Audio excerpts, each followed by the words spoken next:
Has this ever happened to you? Hi, I'm Captain Qwark, and believe me, there's nothing worse than staring down a Blargian snagglebeast from the inside and knowing your equipment isn't functioning properly. That's why I come to Al's Roboshack for all my electronic needs. Al has been the exclusive repair shop for my super electro gadgets since I was knee-high to a sand mouse. And Al can't fix it. It's not broke. Right, Al? You said it, pal. So if you're fighting crime, or just fighting grime, come to Al's Roboshack in Metropolis for all your robotic repairs. Al's Roboshack. It's Qwark-tastic. Do you know what this means?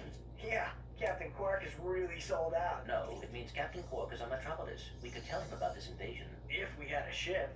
What? A ship? What? You're not going to torture me?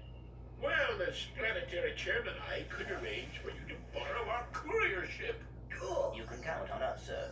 Right. Thank you, your chairman shipliness. Now that you have coordinates.